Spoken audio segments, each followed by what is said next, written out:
Media సంస్థకి ధన్యవాదాలు. అదేవిధంగా రేపు మేలో జరగబోయే by election, graduate by election లో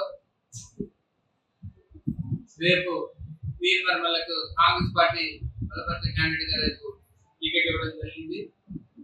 వీర్ మల్లన్న గారు చదువుకున్న వ్యక్తి, ఏదైనా ఖండించి పేదవాడి పక్షాన నిలబడే వ్యక్తి కాబట్టి ఖచ్చితంగా గ్రాడ్యుయేట్ అండి. గత ఎన్నికల్లో కూడా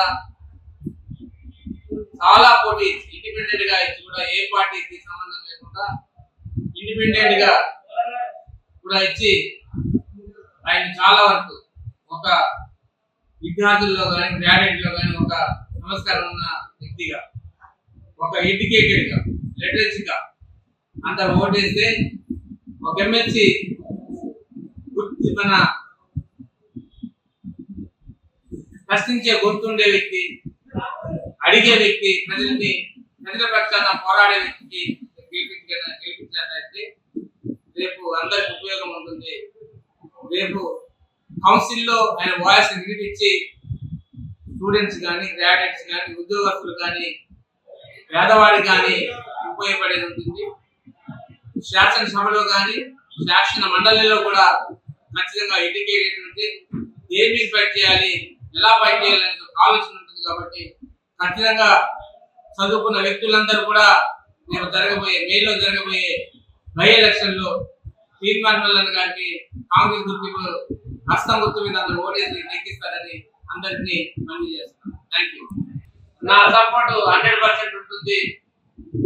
ఎందుకంటే ఒక చదువుకున్న వ్యక్తిగా ఈ నియోజకవర్గంలో కూడా పీజీ చేసి, నేను professional PG, MS general surgery చేసి ఒక చదువుకున్న వ్యక్తిగా నన్ను శాసన సభలో నిలబెట్టారు.